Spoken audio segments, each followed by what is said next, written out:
Boa noite. Boa noite. O hacker Walter Delgatti presta depoimento à CPI do 8 de janeiro. Afirma que a equipe do ex-presidente Jair Bolsonaro propôs forjar a invasão de uma urna eletrônica um mês antes da eleição. E que o próprio Bolsonaro teria prometido indulto se tivesse problemas com a justiça.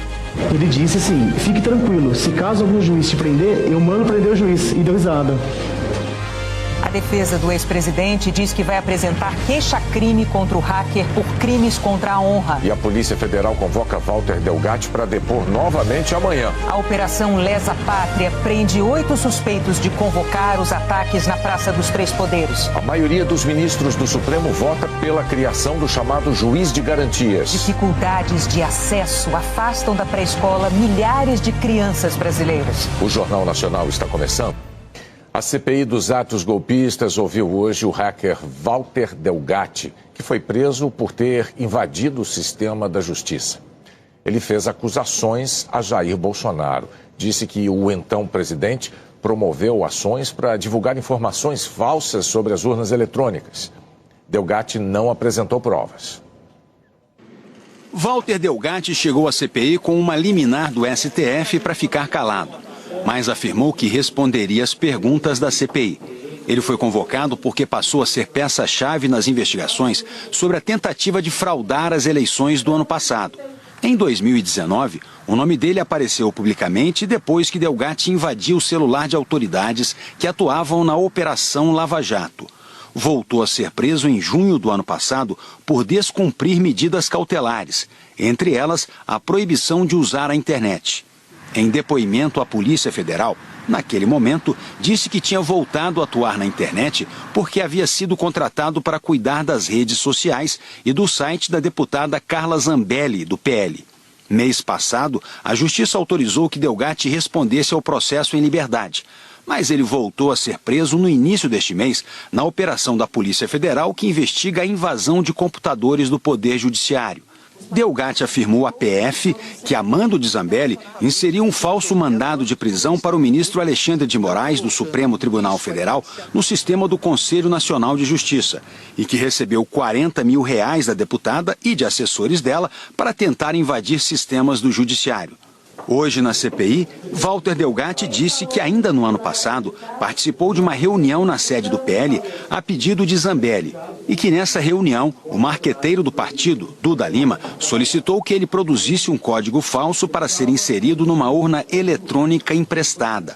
O objetivo era exibir de forma enganosa, no dia 7 de setembro, um mês antes das eleições, uma propaganda de que as urnas poderiam ser violadas. Eles queriam que eu fizesse um código-fonte meu, não o oficial do TSE, e nesse código-fonte eu inserisse essas linhas, que eles chamam de código malicioso, porque ele tem como finalidade enganar, como finalidade colocar dúvidas na eleição. Então eu criaria um código meu, a ideia do Duda. Ou seja, não seria um código-fonte do TSE, seria alguma coisa manipulada, fake sua. Exatamente, feita exatamente para mostrar. A ideia dele era a seguinte, era falar que a urna, se manipulada, sairia um outro resultado. Delgatti confirmou à CPI o que já havia revelado em depoimento à Polícia Federal, que não conseguiu invadir o TSE, mesmo após diversas tentativas, pois o código-fonte da urna eletrônica não fica hospedado em um computador com acesso à internet, mas fica em um computador offline, não sendo possível o acesso externo. Walter Delgatti disse à CPI que teve um encontro no Palácio da Alvorada com o ex-presidente Bolsonaro quando recebeu dele um pedido para tentar fraudar as urnas eletrônicas. Do Alvorada, por ordem de Bolsonaro, teria ido diretamente para o Ministério da Defesa. Segundo Delgatti, a reunião com Bolsonaro foi no dia 10 de agosto do ano passado e durou cerca de 1h30. O encontro com Delgatti não constou da agenda oficial do ex-presidente. Sobre as urnas e sobre a eleição, e sobre a lisura das urnas.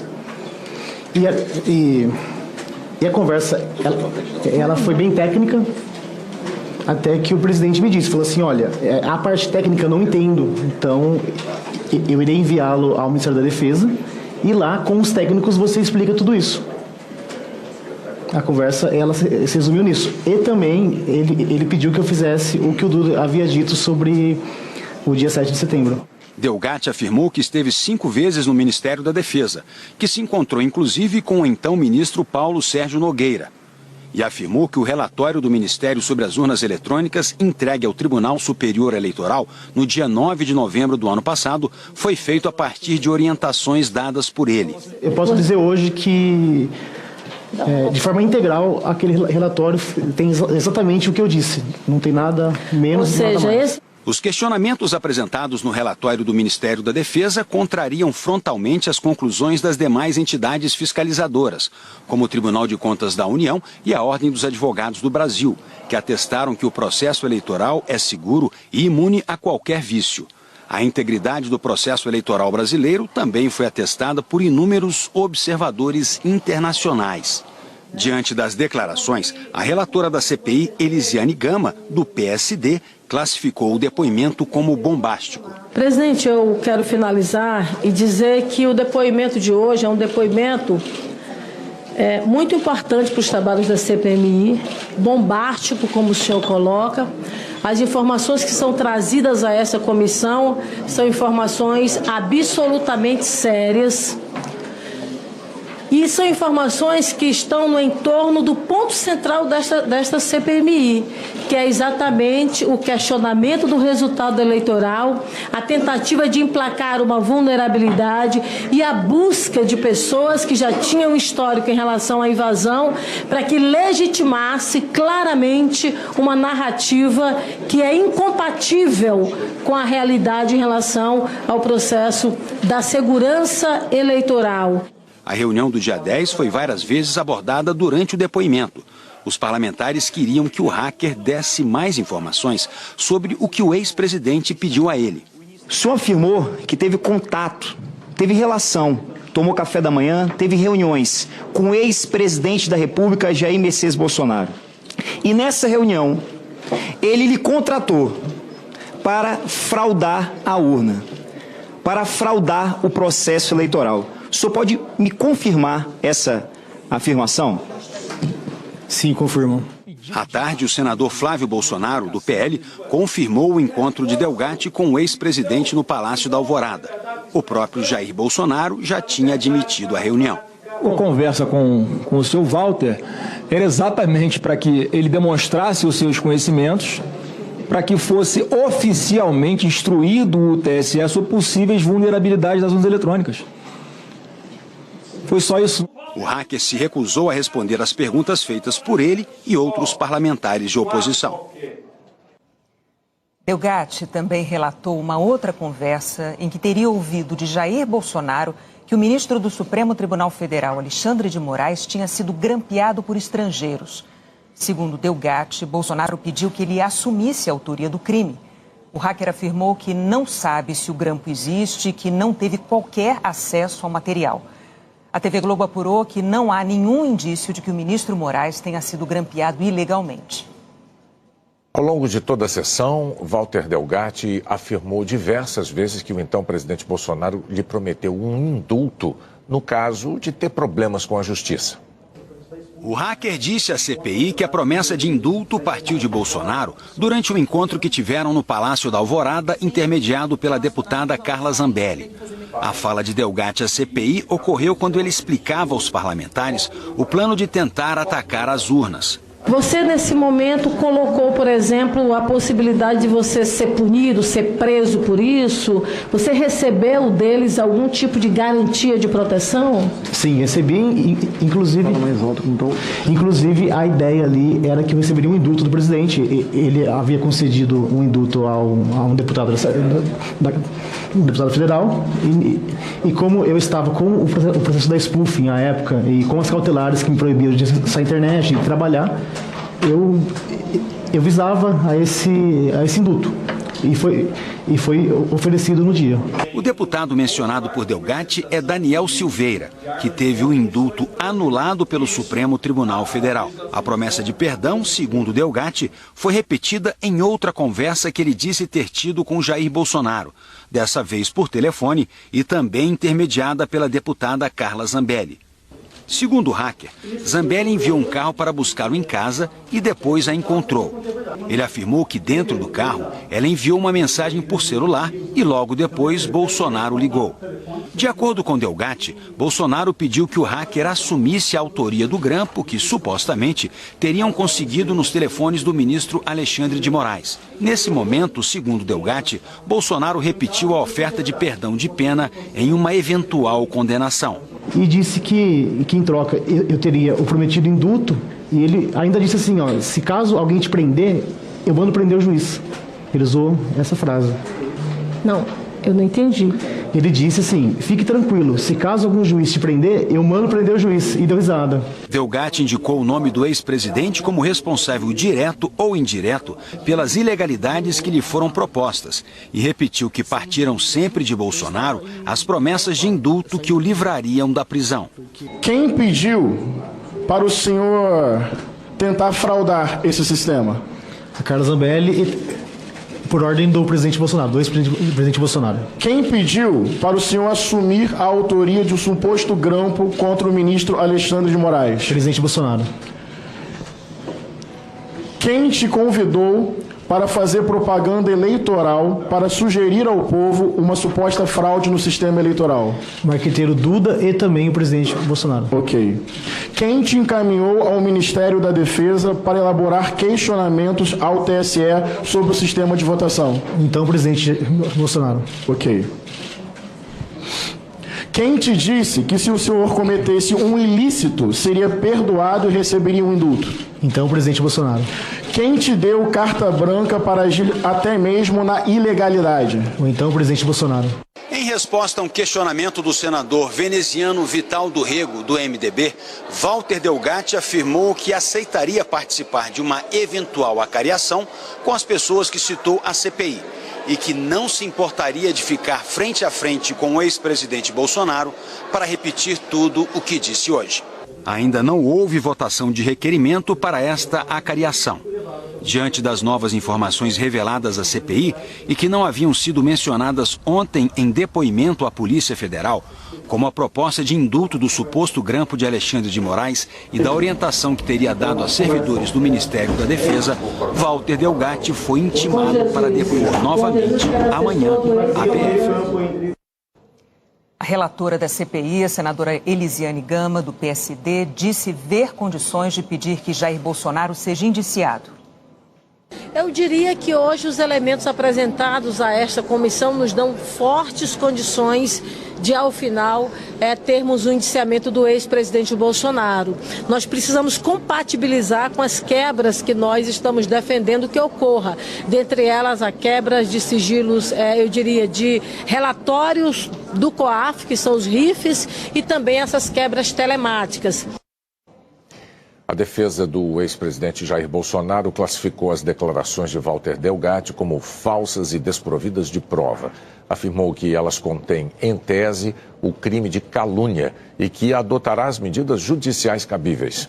A defesa de Bolsonaro afirmou ainda que, no encontro no Alvorada, ele determinou ao Ministério da Defesa a apuração das alegações do hacker de acordo com os procedimentos legais e em conformidade com os princípios republicanos. Que fez isso na presença de testemunhas e que, após esse encontro, Bolsonaro nunca mais manteve qualquer contato com Delgatti. A defesa da deputada Carla Zambelli, do PL, voltou a dizer que ela rechaça qualquer acusação de conduta ilícita e imoral e disse que as declarações de Walter Delgatti são distorções, invenções e mentiras. O marqueteiro do PL, Duda Lima, negou que tenha participado de reunião com Walter Delgatti e a deputada Carla Zambelli. Disse que encontrou o hacker na sede do partido, mas que não sabia quem ele era nem quem estava com ele. E que quando Delgatti se apresentou, desconversou e seguiu as atividades. O ministro da Defesa, José Múcio, declarou que pediu à Polícia Federal os nomes dos servidores militares e civis que receberam Delgatti no Ministério no ano passado para a adoção das providências necessárias. O Centro de Comunicação Social do Exército não quis se manifestar. Nós não tivemos retorno do ex-ministro da Defesa, Paulo Sérgio Nogueira. A seguir, O advogado do tenente-coronel Mauro Cid afirma que o ex-ajudante de ordens de Bolsonaro decidiu confessar a participação na venda e na recompra de joias recebidas pelo então presidente. O advogado diz que Mauro Cid cumpriu ordens de Bolsonaro e entregou o dinheiro diretamente ao ex-presidente. A Polícia Federal prendeu hoje suspeitos de terem convocado os ataques de 8 de janeiro em Brasília. Foi a 14ª fase da Operação Lesa Pátria. Os policiais cumpriram 8 dos 10 mandados de prisão preventiva e 16 de busca e apreensão autorizados pelo ministro Alexandre de Moraes do Supremo Tribunal Federal. A ação ocorreu no Distrito Federal e mais 5 estados. Os alvos desta fase são suspeitos de fomentar a chamada Festa da Selma, que, segundo a Polícia Federal, era o codinome usado para organizar caravanas que viriam a Brasília para os atos antidemocráticos de 8 de janeiro. Selma é uma referência ao termo selva, utilizado por militares. Nas postagens em redes sociais, os envolvidos compartilhavam instruções sobre a ocupação de prédios públicos e recomendavam evitar a presença de idosos e crianças. No Distrito Federal, a PF prendeu Isaac Ferreira. Nesse vídeo, postado em dezembro, ele aparece em uma manifestação em frente ao Congresso. No dia 7 de janeiro, ele fez uma postagem em rede social sobre a Festa da Selma. No dia 8, reproduziu uma foto da manifestação de 2013 no Congresso, afirmando: Festa da Selma não tem hora para acabar. Levem suas Bíblias e seus direitos. A PF também prendeu no DF Juliana Gonçalves Lopes Barros, que, segundo investigadores, era uma das organizadoras dos atos antidemocráticos. Você precisa chegar aqui em Brasília no dia 7, tá bom? Corre pra cá, porque essa festa vai ser a festa do ano e a festa da nossa vida. E você não pode ficar de fora. Então, junta a sua caravana, vem pra cá, porque a festa, meus amigos, ela promete. Na Paraíba, a prisão foi de Rodrigo Lima. Nas redes sociais, ele fez uma convocação para uma transmissão ao vivo sobre a chamada Festa da Selma. Outro alvo preso é o pastor Dirley Paz, de Blumenau, Santa Catarina.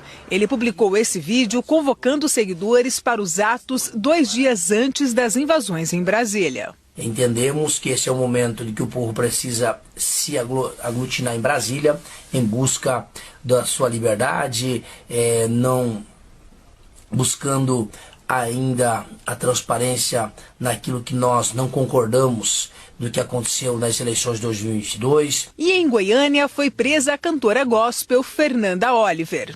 Segundo a Polícia Federal, esses alvos da operação de hoje podem responder por 7 crimes. E dessa vez estão incluídos também os previstos na lei antiterrorismo. Isso por causa da violência defendida nas redes sociais e utilizada nos atos antidemocráticos. A defesa de Rodrigo Lima requereu a revogação da prisão preventiva e disse que o cliente não participou dos atos ocorridos em janeiro. A defesa de Dirley Paz declarou que o cliente não praticou qualquer ato criminoso e que também não participou dos atos em Brasília. A defesa de Fernanda Oliver disse que não há materialidade para a prisão e que se manifestará depois de analisar tudo o que foi anexado aos autos. Nós não conseguimos contato com os advogados dos demais citados na reportagem. O ex-presidente Jair Bolsonaro depositou em juízo R$913 mil relativos a multas por não ter usado máscara quando eram obrigatórias em São Paulo no período mais agudo da pandemia de Covid. Em visitas ao Estado, o então presidente descumpriu a lei diversas vezes. Bolsonaro deve mais de R$1 milhão em multas. A Polícia Federal apreendeu 4 celulares do advogado de Jair Bolsonaro, Frederic Wassef, ontem à noite numa churrascaria em São Paulo. O Jornal Nacional apurou que um dos aparelhos era usado exclusivamente para conversas com Bolsonaro. Na terça-feira, o advogado confirmou ter recomprado em dinheiro vivo nos Estados Unidos o relógio Rolex dado de presente a Bolsonaro em viagem oficial à Arábia Saudita. O advogado César Bittencourt, que defende o tenente-coronel Mauro Cid, afirmou que o ex-ajudante de ordens decidiu confessar a participação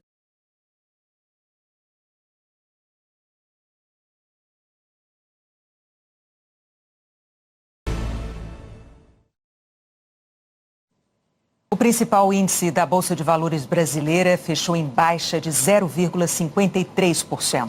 A 13ª queda seguida é recorde histórico do Ibovespa.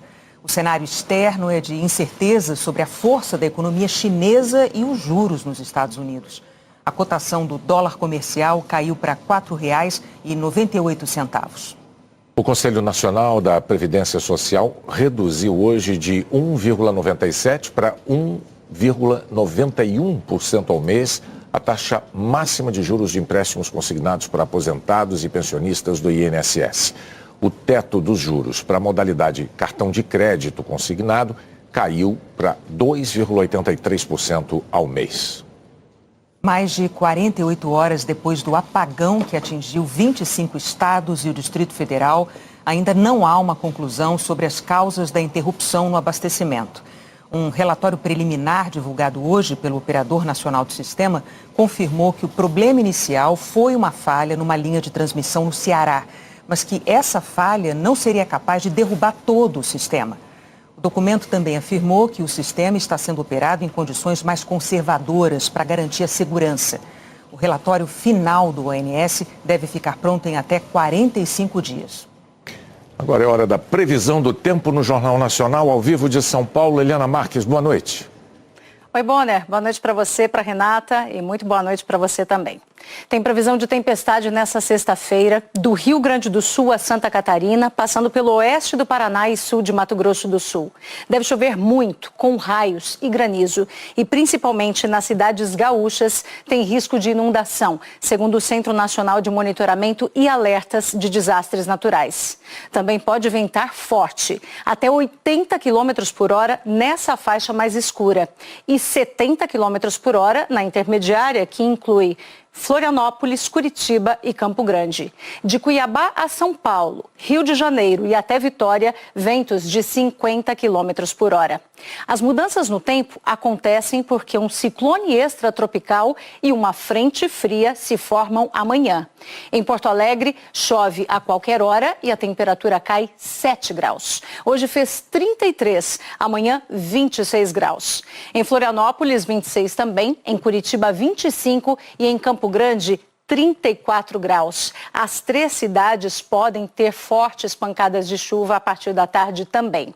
Já em São Paulo e no Rio de Janeiro, sol e 31, 33 graus. Provavelmente o dia mais quente da semana nas duas capitais. Acima disso, só no centro-norte do Brasil.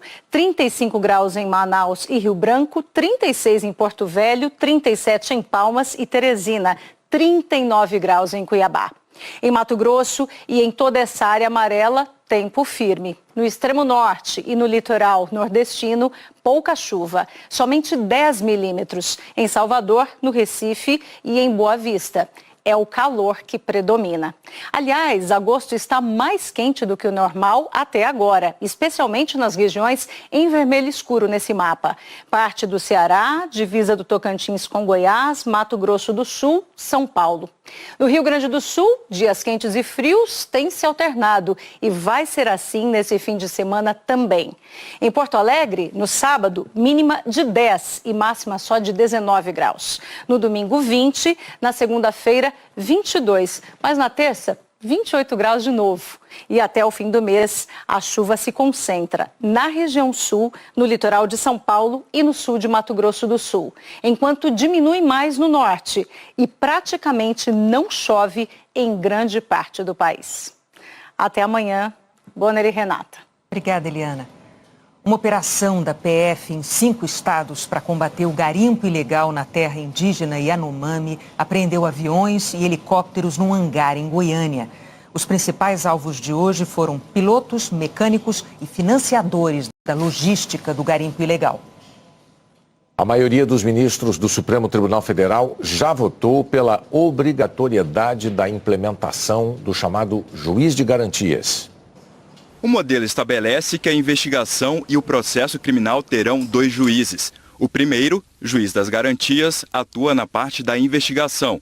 Autoriza, por exemplo, quebra de sigilo, bloqueios de bens, mandados de busca e apreensão e prisões. O segundo, chamado de juiz de instrução e julgamento, é responsável pelo restante do processo e pela condenação ou não do réu. O Congresso criou esse sistema em 2019, como parte do pacote anticrime. Ele entraria em vigor em janeiro de 2020, mas o relator de 4 ações sobre o tema, o ministro Luiz Fux, suspendeu a aplicação por tempo indeterminado. Na época, ele afirmou que a implementação às pressas causaria desorganização e colapso do sistema da justiça criminal e que não tinha previsão de impacto orçamentário como prevê a Constituição. Em junho deste ano, o Supremo começou a analisar os mais de 30 dispositivos da lei sobre a criação do juiz das garantias.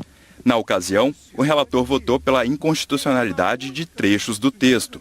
Luiz Fux afirmou que o Congresso invadiu a competência do Judiciário, que a implementação do modelo deveria ser opcional em cada tribunal, se considerar útil e possível, e que a lei presumiu, sem evidências, a parcialidade dos magistrados.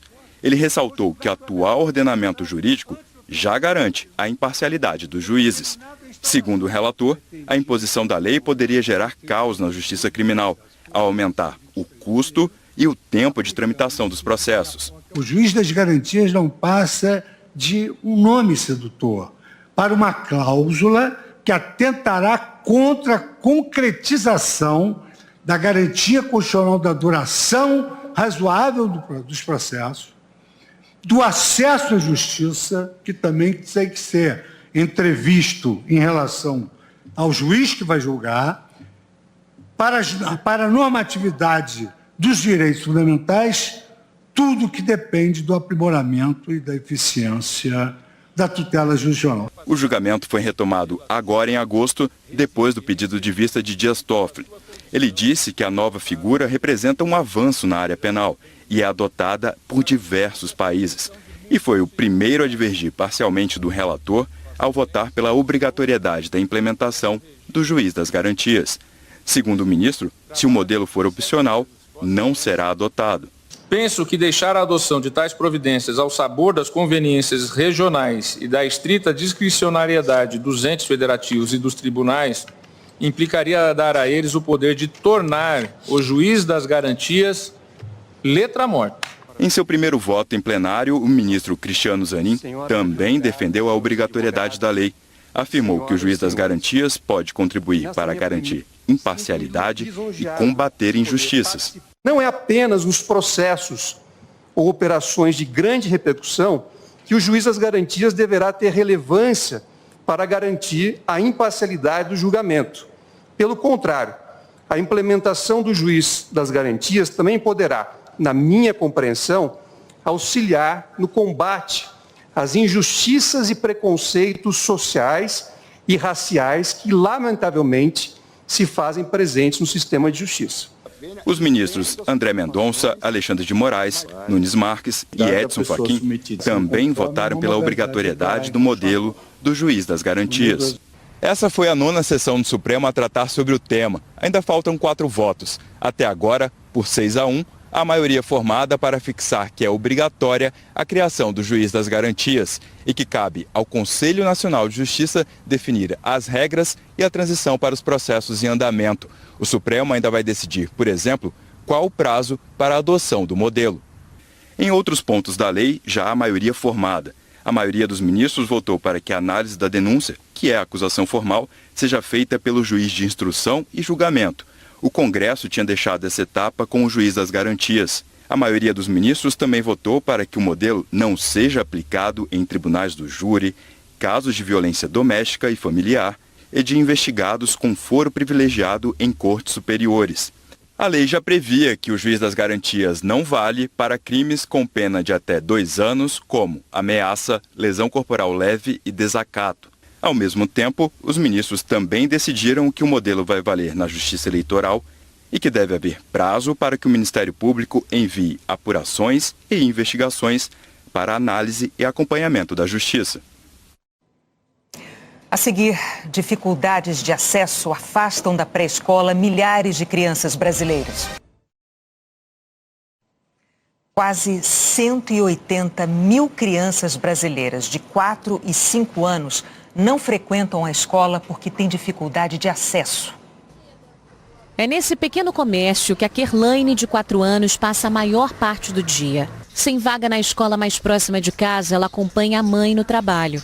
Tá difícil de conseguir vaga. Eu já tentei diversas vezes, já fui na escola, dei nome e eu nunca consigo. Ou seja, nesse meio tempo desse ano, trabalha comigo para ano que vem eu conseguir vaga para ela. A meta do Plano Nacional de Educação era que até 2016 todas as crianças a partir dos 4 anos frequentassem a escola.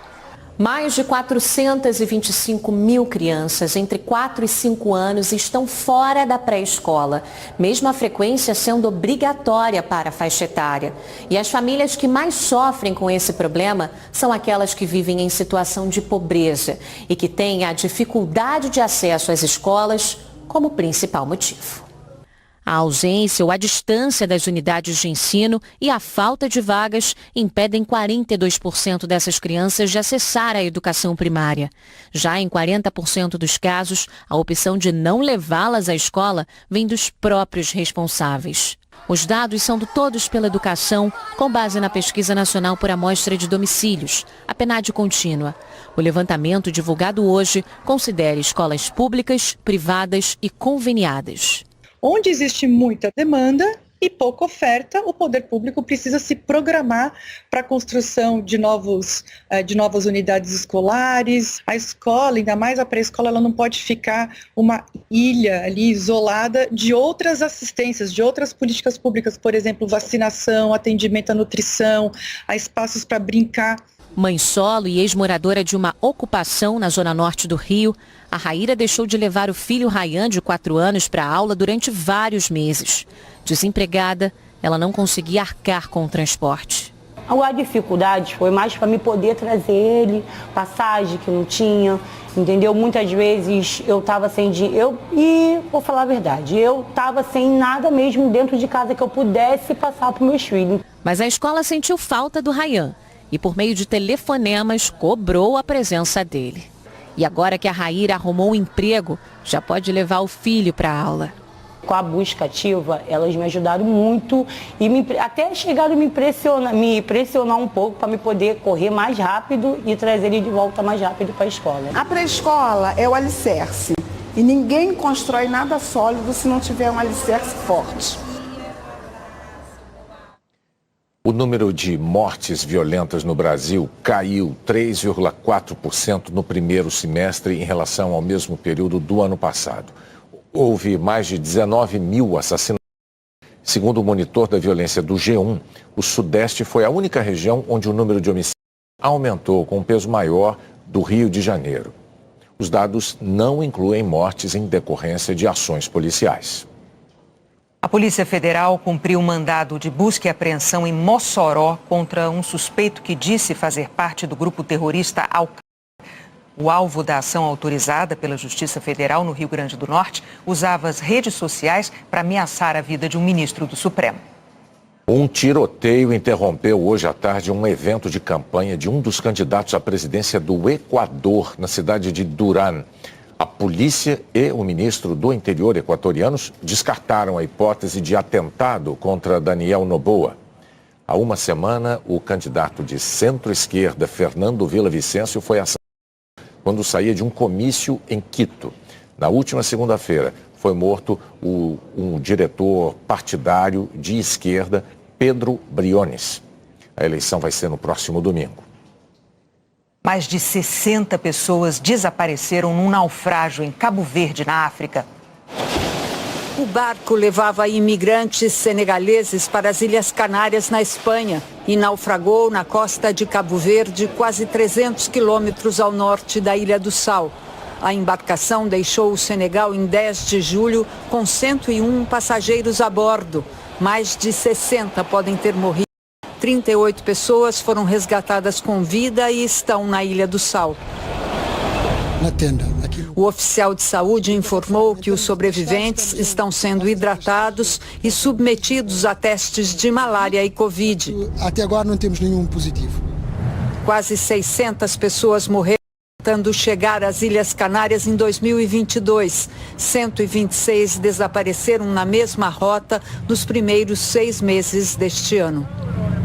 A porta-voz da Organização Internacional para as Migrações cobrou mais cooperação internacional e diz que enquanto não houver um caminho seguro para os imigrantes, os contrabandistas continuarão a lançar pessoas em jornadas mortais. A seguir, jogadoras ganham a companhia dos filhos na Copa do Mundo. São Paulo e Flamengo vão disputar a final da Copa do Brasil. Duas festas caseiras, com emoção, reconciliação. Maracanã e Morumbi em noite de gala. No Rio, o Grêmio criou chances e até acertou a trave. Mas o Flamengo, que já havia vencido em Porto Alegre por 2-0, garantiu a classificação e a alegria da grande maioria dos 65 mil torcedores presentes com um gol de pênalti de Arrascaeta. Na comemoração, os jogadores titulares e reservas se uniram. O técnico Jorge Sampaoli foi abraçado e recebeu até tapinhas carinhosas. Um cenário de pacificação, depois de 2 semanas marcadas por brigas internas, agressões e a eliminação na Libertadores. É um grupo muito forte, muito forte. E esse ano a gente perdeu essa força do grupo. E nós mesmos lá dentro do vestiário, a gente conversou que nós temos que voltar. Porque a grande força hoje desse time é o elenco que tem. No Morumbi, com 62 mil torcedores, maior público dos últimos 8 anos no estádio, o São Paulo fez 2 lindos gols ainda no primeiro tempo. Wellington Rato de fora da área. E Lucas Moura, que deu início à jogada e completou de cabeça. Virada tricolor, que tinha sido derrotado pelo Corinthians por 2-1 no jogo de ida. De volta ao clube que o revelou para o futebol, depois de 10 anos na Europa, Lucas foi o destaque da partida e se emocionou. Poder voltar para o clube que eu amo e viver um jogo como esse. Claro que a classificação era o mais importante, mas viver essa atmosfera, essa energia do Morumbi, não tem palavras para explicar. Após 23 anos, o São Paulo de Dorival Júnior, que venceu a competição ano passado pelo Flamengo, está de volta a uma decisão de Copa do Brasil. São 2 gigantes do futebol brasileiro e com trajetórias bem diferentes no torneio. Se conseguir arrancar esse escudinho aqui, ó, de atual campeão da camisa rubro-negra, o tricolor paulista, além de evitar o pentacampeonato do rival, conquistará um título inédito. Maracanã e Morumbi lotados outra vez, para ver um novo campeão ou um campeão de novo. As jogadoras que disputam a Copa do Mundo Feminina de Futebol estão experimentando uma série de benefícios que a FIFA passou a garantir às que são mães. A pequena Harper, de chuteiras, caminhando pela concentração, é filha da meio-campo Katrina Gorry e parte da comissão técnica informal da seleção australiana. Uma novidade nesta Copa, jogadoras que são mães puderam ter a companhia dos filhos durante toda a competição. Acessos liberados pela FIFA, que ainda deu suporte com cadeirinha nos ônibus, quartos para as crianças e acompanhantes e espaço nos estádios para amamentação. 6 seleções pediram este tipo de auxílio. Alex Morgan, dos Estados Unidos, finalmente conseguiu ter a companhia da filha. Nas Olimpíadas, há 2 anos, ela reclamou da falta de apoio. Morgan disse ficar muito feliz ao ver atletas mães, como na Jamaica, na Holanda.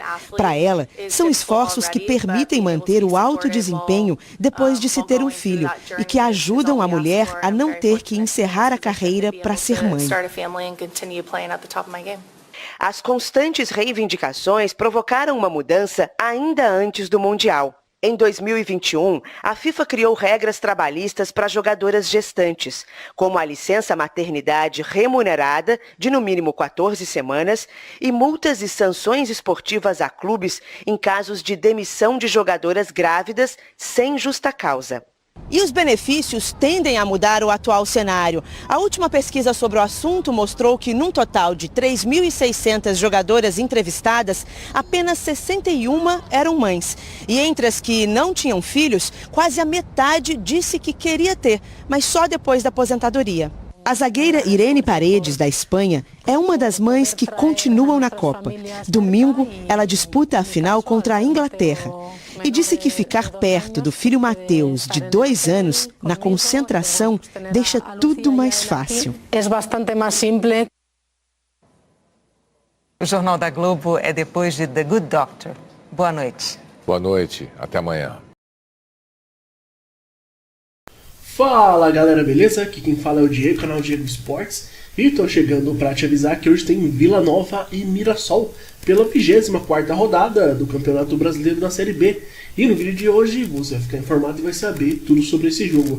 As principais e últimas notícias da equipe do Vila Nova e também as últimas informações da equipe do Mirassol. O Vila Nova, que vem de empate ruim na última rodada jogando em casa, joga hoje no estádio Onésio Brasileiro Alvarenga e vem em busca de 3 pontos para poder voltar ao G4. Já o Mirassol, que vem a 3 jogos sem vencer, também vem em busca do resultado positivo para poder se aproximar do G4. Então, se você é torcedor do Vila Nova ou torcedor do Mirassol, já faço o convite, se inscreva agora aqui no nosso canal, já vai deixando seu like no vídeo para nos ajudar. Ativa também o sininho de notificação para você receber os próximos vídeos e comente aí embaixo o seu palpite, porque separados por 3 pontos e 2 posições na tabela, Vila Nova e Mirassol se enfrentam nesta quinta-feira pela 24ª rodada do Campeonato Brasileiro da Série B. O confronto direto será disputado no estádio Onésio Brasileiro Alvarenga, em Goiânia, a partir das 9h30 da noite, no horário de Brasília. O Vila Nova vem de empate contra o Avaí, resultado que o tirou do G4. O Tigre é o 6º colocado com 39 pontos e espera fazer o dever de casa para retornar à zona de acesso à Série A. Será o 3º jogo sob o comando do técnico Marquinhos Santos, que venceu na estreia contra o Juventude em Caxias e depois tropeçou em casa. O Mirassol vem numa incômoda sequência de 3 jogos sem vencer, incluindo 2 empates em casa contra Avaí e Chapecoense e a derrota de virada para o Novo Horizontino, no derby regional disputado na sexta-feira passada. Com isso, o Leão se manteve na 8ª posição, tem 36 pontos, 5 atrás do G4 da competição. Pelo lado aí do Vila Nova, Lourenço volta de suspensão e deve retomar a vaga de Luciano Naninho. Caio Dantas, que foi desfalque por um mês devido a 2 lesões musculares na coxa, entrou no decorrer do empate contra o Avaí, fez gol e vive expectativa de ser titular. Ele disputa a posição com o Neto Pessoa. Então a provável escalação do Vila Nova deve ter o Denis Júnior, Eduardo Doma, Rafael Donato, Rodrigo Gelado, Léo Duarte, Igor Henrique, Ralf, Lourenço, Guilherme Parede, Henrique Almeida e Neto Pessoa. Já pelo lado do Mirassol, o técnico Mozart terá problemas para escalar o ataque contra o Vila Nova. O comandante não terá seus 3 principais atacantes, Negueba, Zé Roberto, titulares absolutos, estão suspensos pelo 3º cartão amarelo, enquanto que o Fernandinho está afastado após problemas pessoais. Com isso, Julimar e Cauã devem formar a dupla de ataque. Fora isso, o 11 inicial deve se manter.